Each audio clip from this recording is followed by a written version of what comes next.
उसमें बड़ा नॉर्मल सवाल पूछा जाता है, कोई हार्ड सवाल नहीं पूछा जाता। बहुत ईजी सवाल होते हैं, उसमें कोई हार्ड सवाल नहीं होता किसी भी तरीके से। तो अगर मैं यहाँ से बात करूँ सवाल में, जैसे मान लो क्वेश्चन ले रहा हूँ पहले यहाँ से, जैसे मान लो 833 गुणा 2045 गुणा 373 गुणा 4 नहीं लिख के मैं लिख दे रहा हूँ यहाँ पर 5 गुणा 142 243। ये संख्या मैंने लिख दी बड़ी बड़ी करके। अब हमसे पूछ रहा है इसमें इकाई अंक बताओ, यूनिट डिजिट बताओ कितने आएगी। यूनिट डिजिट भाई हमसे पूछ रहा है इसमें यूनिट डिजिट कितनी होगी इसकी, यूनिट डिजिट बताइए। तो हमें जरूरी नहीं है सब संख्या की गुणा करनी है आपस में, नहीं, हमें यूनिट डिजिट ही लेनी है। यहाँ पर 3 है, यहाँ पर 5 है, यहाँ पर फिर कितनी है 5, यहाँ पर कितनी है 3 है। तो मैं गुणा करूँगा 3 पंजे 15।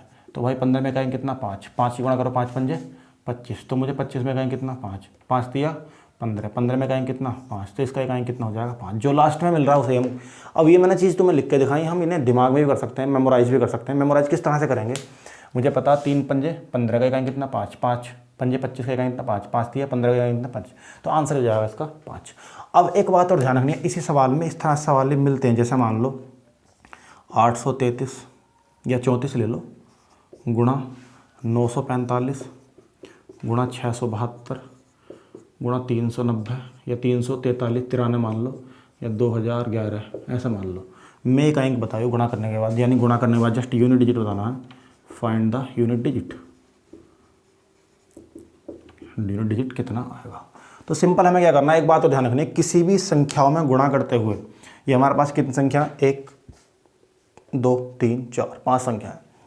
इन पाँचों में पहले हम इकाई अंक देखेंगे। यहाँ से इकाई अंक 1 है, यहाँ पर 3, यहाँ 2 और यहाँ 5 और यहाँ 4। तो अगर मैं एक बात देखूँ यहाँ से, तो यहाँ पर हमारे पास 5 और यहाँ पर कहेंगे कितना 4, 5 चौक 20, 20 में कहेंगे कितना होगा 0। जब हमारे पास एक संख्या 5 और एक 4 या 2 मिल जाए, कम से कम 5 और 2, और 4 का 2 का मल्टीपल कुछ भी हो, या 5 का मल्टीपल कुछ भी हो, या 5 दूनी 10, 5 या 15 कुछ भी हो, अगर मुझे किसी संख्या इकाई में 5 और 2 या 4 मिल जाए, तो उसमें हमें किसी भी संख्या को काउंट करने की जरूरत, गुणा करने की जरूरत नहीं है। सबकी क्या करेंगे हम 0 लिख देंगे डायरेक्ट। क्यों, क्योंकि आप खुद देख रहे हो यहाँ पर 1 3 3 दूनी 6, 6 पंजे 30, 30 में कहेंगे कितना 0, 0 गुणा 4 कितना हो जाएगा 0। तो इसका यूनिट डिजिट कितना आएगा भाई 0 आएगा। समझ गए होंगे यहाँ तक।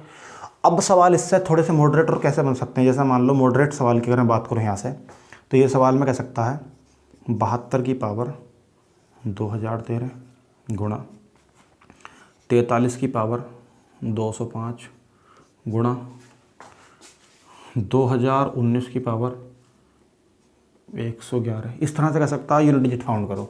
यूनिट डिजिट बताना है इसका भी, यूनिट डिजिट भाई कितना आएगा इसका भी यहाँ से।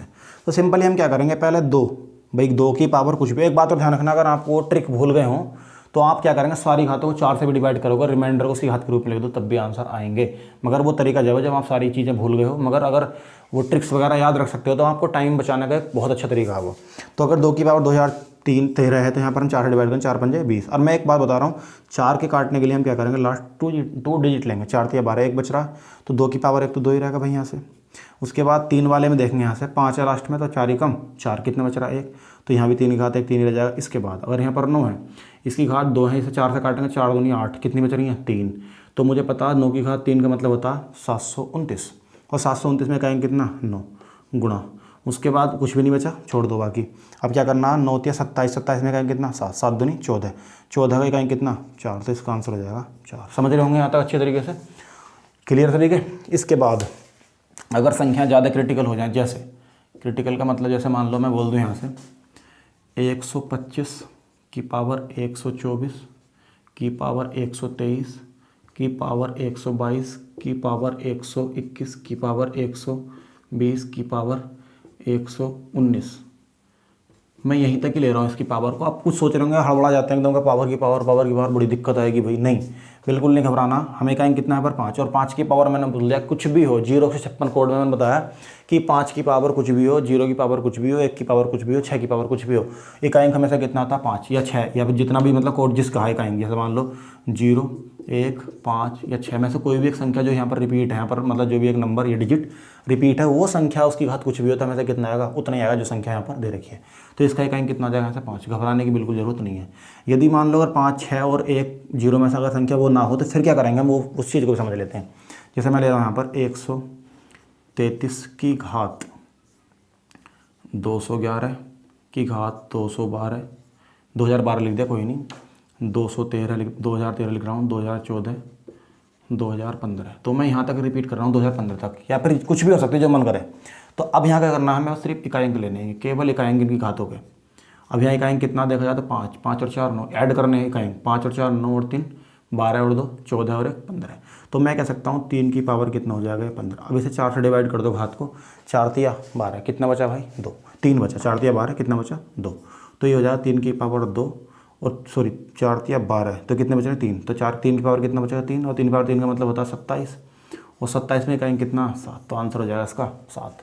बस ये ध्यान रखना, अगर आपको 0 1 5 6 अगर इनमें से कोई भी संख्या इनकी इकाई बनी है और इनकी घात बन रही है, तो हमें क्या करना है, सिंपली जितनी भी घात इकाई अंक हैं उनके सबको ऐड कर लो। उसके बाद जो बड़ी घात हो रही है तो 4 से डिवाइड करो, और जितना शेषफल बच रहा उसे उसी घात के रूप में लिखो, और बाद में खोल के जो यूनिट डिजिट आएगा वही उसका आंसर है।